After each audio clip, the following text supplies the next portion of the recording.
Olá, meu nome é Ricardo Moreira, eu sou AR e produtor musical. Vou começar a fazer aqui algumas resenhas sobre o papo que eu tenho nas lives, que me parece ser bem interessante. Por conta de naquele momento ali ser um formato de papo entrevista, fica meio complicado de você ficar investigando sobre o teu ponto de vista as coisas que o entrevistado, vamos dizer assim, falou. A última entrevista que a gente teve de papo foi com o Rio do Hora. O Rio do Hora é um grande músico, é um grande arranjador, é um grande produtor, produtor atual de Zeca Pagodinho, produtor de Martim da Vila, Beth Carvalho, Antônio Carlos Jocafe, Elisete Cardoso, enfim, ele é um cara muitíssimo ligado às raízes do que a gente chama de MPB, mais focado no samba. Então ele falou algumas coisas muito interessantes que eu quero trazer para o contraponto do artista novo, para o artista novo entender como funciona a cabeça do produtor arranjador no relacionamento com o artista e com a figura que não existe mais hoje, que é a figura da gravadora. A gravadora quase que não inexiste na discussão toda, mas pode existir a figura até de um investidor, alguém que forma esse triângulo. Mas ainda que não forme esse triângulo, o artista estiver bancando a própria produção, ele faz o papel da gravadora, faz o papel do artista e o produtor tem que fazer o papel dele, já que a gente não tem um AR nessa relação para apitar esse jogo.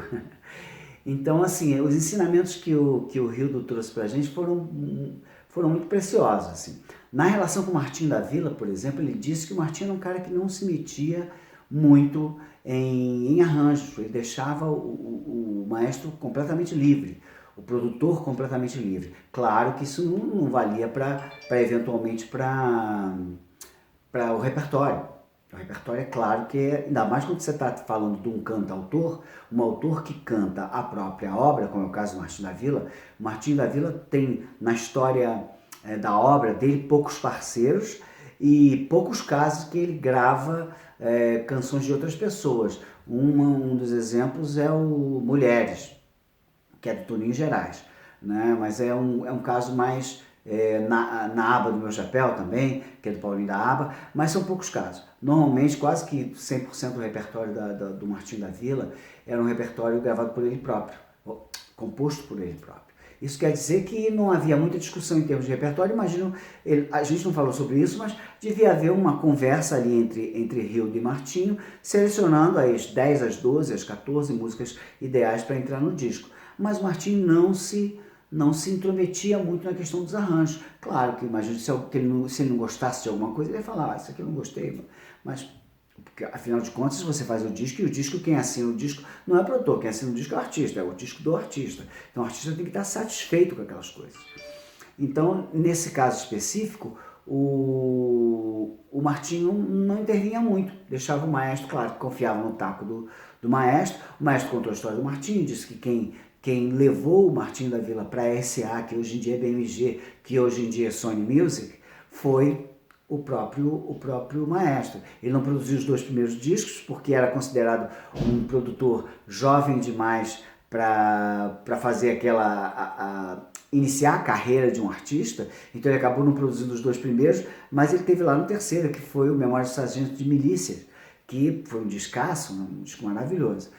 Então, Martim da Vila não interferia, ok. Ao contrário da Beth Carvalho, a Beth Carvalho ele já tinha que delimitar uma área de atuação. Dizia meio que assim, Beth, olha aqui tem que ser de comum acordo. Aqui a gente, ok, pode ir na tua praia. Aqui vamos na minha. Então ele tinha um modus operandi com a Beth. A Beth era muito preocupada não só com arranjo, muito com arranjo, percussão, tudo. Eu trabalhei com a Beth, eu sei, ela se envolvia com absolutamente tudo. Tudo que soava com a voz dela e além da voz dela, ela estava preocupada.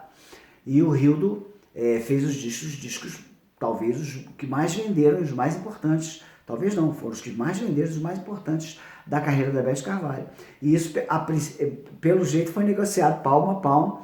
Ela queria interferir até em coisas de harmonia, porque como ela tinha uma formação, a Beth Carvalho torcedora do Botafogo, morava na Zona Sul, da classe média, e teve toda a influência da bossa nova antes de ir para o samba, do que a gente chama de samba de raiz. Então ela trazia esse legado harmônico e ela tocava violão, tocava cavaquinho. Então ela trazia esse legado harmônico que ela queria que fosse, enfim, queria tomar conhecimento e queria decidir um pouco no disco. E o maestro já ficava meio assim, ó, deixa comigo. E ele conseguiu um modus operandi com ela e que, enfim, deu certo. Então deu certo que Coisinha do Pai, Vou Festejar, que está em 2 álbuns diferentes, por exemplo, foram produção do maestro. Ele explicou um pouco como é que o Fundo de Quintal entrou naquela, vamos dizer assim, o som do cacique, né?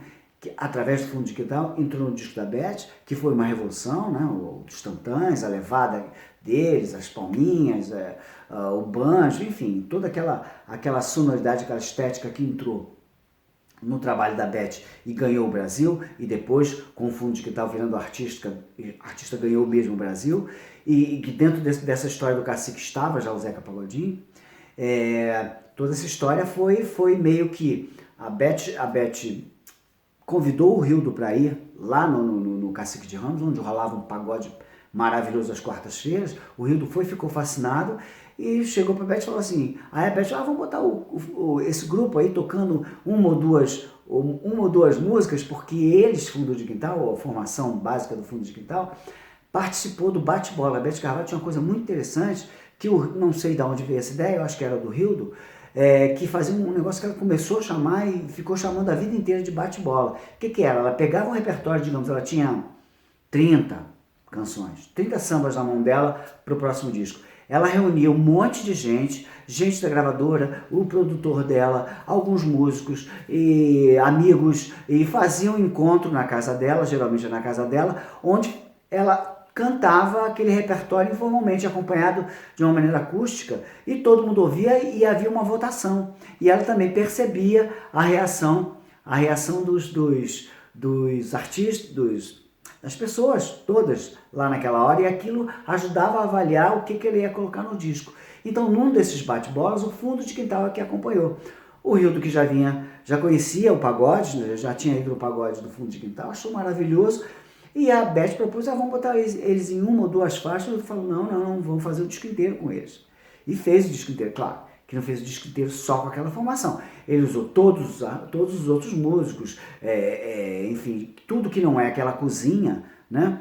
E aquele pouquinho de harmonia que já tinha dentro do Fundo de Quintal, ele usou o resto que ele sempre usava e arrebentou, né? Imagina o que é Coisinha do Pai, o que é Vou Festejar, aquela levada, nossa, aquilo é hipnotizante, né? Maravilhoso. Então a Beth, o Martinho era um cara que dava liberdade para o baixo, confiava, a Beth negociava. O Zeca Pagodinho é a mesma coisa. O Zeca falou que ele, o Rildo falou que o Zeca, e isso eu sou testemunha, porque os discos do Zeca, a partir daquele que ele tá com a cara meio mal encarada, assim, com o dedo, com fundo branco, paletó branco, que eu acho que se me chama, hoje é dia de festa, agora não me ocorre o nome. A partir dali eu era o gerente artístico e estava com ele o tempo todo. Então eu sei que o Zeca dava liberdade pro maestro. Aliás, o Zeca tem uma dívida de gratidão muito grande com o Rildo e com o Max Pierre, que foram os caras que pegaram e jogaram ele para cima de novo, né? Dando o tratamento no samba, o tratamento que o samba sempre mereceu. Aliás, que era uma bandeira da Beth Carvalho, que é dar o tratamento do samba de refinado. O samba é de grandes teatros também. O samba do pagode é do quintal, é da festa, qualquer um toca, é do Maracanã, mas também é dos teatros, também é do grande arranjo. E o Zeca Pagodinho teve isso. Uma encomenda do Max, chamando o Rildo para realizar isso, os dois trouxeram o Zeca de novo para a primeira linha, e hoje ele está aí até hoje, sendo produzido pelo Rildo e pelo Max também, porque era esse triunvirato na cabeça do Rildo que fazia com que acontecesse. Eu tive a felicidade de acompanhar e participar e dar opinião e tudo, então não sei o quê, mas o cerne ali eram os 3, e eu gostei muito. Então o maestro falou sobre o Zeca Pagodinho, e agora tem um detalhe muito interessante, que eu acho que, ainda que a gente não esteja falando de um artista tão popular quanto o Martinho, quanto a Beth e quanto ao Zeca Pagodinho, mas a gente está falando do artista muito, com muito prestígio no MPB, que é o João Bosco, que ele produziu os primeiros discos. E, na minha opinião, sei lá, os melhores. Até o Linha de Passe ali, nossa senhora, os discos do João são irretocáveis. Então ele falou uma coisa bem curiosa. Ele falou que o João Bosco fez o primeiro disco, que foi um disco intenso, um disco cheio de repertório, um disco difícil, um disco de MPB zona, assim, um monte de coisas de violão. Ele falou sobre a relação do João, falou uma coisa engraçada, que o João Bosco é o violeiro, o melhor violeiro. Ele quis dizer, claro, com isso, claro, de forma nenhuma vulgarizando o trabalho do João, que é super sofisticado, mas falando que é o cara que se acompanha no violão, que se resolve no violão. Né? Eu até lembrei que quando ele lançou o Linha de Passe, eu fui ao show, vi o show quando esperava um show de banda, não, um show de banda, um show de voz e violão, e eu fiquei chocado com aquilo, falei, que isso? E depois fui ao camarim, perguntei pro João, e é assim mesmo? Ele falou assim, você acha que precisa? Eu falei, não precisa, o cara tem uma orquestra no violão. E é um violão intuitivo que o João não estudou música, não sei se estudou depois, mas não estudou na época que ele começou a gravar. E o arranjo todo, por encomenda do Hildo, era feito no entorno da harmonia de violão do João. Diz que os maestros ficavam lá encafifados para escrever as harmonias, que ele construía os acordes loucos, que ele mesmo inventava, e como é que vamos escrever esse acorde? Sensacional. Mas o mais curioso envolve muito artista novo. Porque naquele momento, o João Bosco lançou o primeiro disco, era um artista novo. Em 73, se não me engano, foi o primeiro disco. Era um artista novo. E acontece que o disco foi bem de crítica, mas não foi bem de vendas. E o Hildo, como era muito bem relacionado dentro da gravadora, da RCA, ele já ficou sabendo que tinha uma conversa de falar, não vai dar para continuar com o João, porque o João, veja bem, é sofisticado demais, não vai vender, vai requerer muito investimento, muito tempo. A gravadora é assim mesmo, a gravadora bota o dinheiro, no formato anterior, botava o dinheiro, bancava o disco, bancava o marketing, gastava tudo e precisava ter pelo menos um investimento de volta para poder investir no próximo, né? Então, ele estava na marca do pênalti, o João Bosco. Aí o Hildo chamou o João Bosco para conversar e falou assim, João, a situação é essa aqui. Agora, por favor, João, me faz uns 4 sambas, mas muito engraçado, para tocar na Rádio Globo. Eu preciso de 4 sambas ferozes. Segundo ele, surgiu Kid Cavaquinho, De Frente pro Crime, Mestre Sala dos Mares e mais um que não me ocorre agora. Aí você vê, aí a reflexão para o artista novo é a seguinte, ouça os outros artistas e ouça os conselhos. Porque alguém aqui teria o atrevimento de dizer que essas obras que eu citei são fracas? São a intenção de terem mais poder de comunicação tornou as obras menores? Claro que não. O artista foi cutucado por uma necessidade, sentou com o parceiro dele, que era nada mais, nada menos do que Aldir Blanc, dos maiores letristas da história da MPB, fez 4 obras-primas e comerciais, de comunicação fácil. Uma fala do cara que usa o cavaquinho como se fosse um super-herói, o Kid Cavaquinho, que usa o cavaquinho como poder de super-herói, maravilhoso. Foi só pegar no cavaquinho, sensacional. Pegou uma resenha de um fato, infelizmente, muito comum, que é você encontrar um cadáver na rua, tendo sido assassinado e coberto com jornais, e a população passando e olhando a manchete que estava em cima do cadáver. Fez aquela resenha sensacional, popular demais. Pô, Mestre Salas dos Mares é uma música sofisticada, de certa forma, tanto que chamou a atenção da Elis Regina, mas ao mesmo tempo, para cantar, eu chamo aquele samba para cantar de braços abertos, maravilhoso. Ou seja, o artista novo tem que entender que às vezes precisa um olhar externo, às vezes do produtor, às vezes do AR, para chegar e falar assim, olha, o caminho é esse, vamos nesse caminho aqui, porque com quanto mais pessoas você se comunicar, melhor. O que aconteceu com o João Bosco? Ele continuou se comunicando com todo aquele público mais sofisticado que gostava dele e falou com o povão ao mesmo tempo. Entendeu? sem deteriorar, sem depreciar a obra. Então, assim, anotem, vejam a entrevista inteira, vale a pena ver a entrevista do Rildo inteira. Ele falou um monte de coisas interessantes. Essa resenha aqui não é nada perto do conhecimento que ele transmitiu. Então veja, olha, tá disponível no YouTube, tá disponível no Instagram, Deus a Música, tudo Deus a Música, né? E tá disponível também no Facebook, vê lá. Você vai gostar, eu tenho certeza que você vai gostar. Se não conseguir ver de uma vez só, porque é mais de uma hora, eu entendo, vê aos pedacinhos, vale a pena, vale muito a pena.